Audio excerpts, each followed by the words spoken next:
the beauty, the glory of the whole experience as the beach is just lined with thousands of people singing the choruses and praising the Lord, then walking out into the water and the burying of the past, and then when they realize that all of the past is gone, that it's all been buried, that God has absolutely nothing against them. The slate is clean. It's a brand new life now with Jesus. Not only that, even as the Spirit descended upon Jesus after his baptism, their hearts are open and they just receive the power of God's Spirit to live that new life that the Lord wants them to live. And it's indescribable. Keeper of the stars,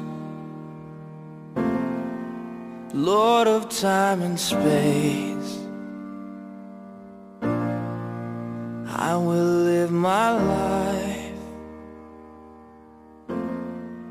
lifting up your name. Here is a man and a woman that for 17 years, nothing has happened to them. They've had it tough.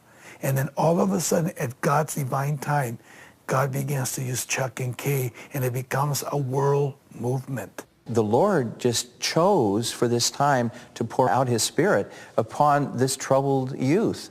And many, many thousands came to know Christ, during which was called the Jesus Movement by Life magazine, I think. And it was true. Jesus was moving. God was doing something special in the Jesus movement. The Jesus movement was bigger than Calvary Chapel, obviously. But God had such a unique role for Pastor Chuck and Calvary Chapel to play in that. What Pastor Chuck did was he brought these lives that were being changed in this outpouring of God that is often called the Jesus movement. And he really connected them to church. God has used him in an unparalleled way because he's stuck to the Word and he's taught the Word. I sometimes think if you squeeze Chuck, the Word of God would squirt out. He's a man who puts God first, and he is a role model. If a young pastor's come along, who do you want to shape your ministry after?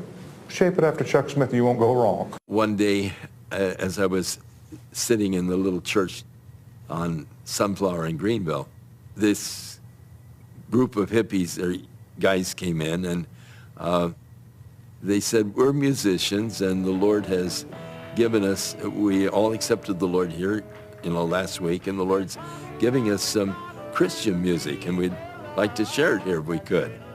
And I was a little skeptical, but I said, well, can you give me a demonstration? They said, yeah. And so they went out and got their guitars and all out of their van, and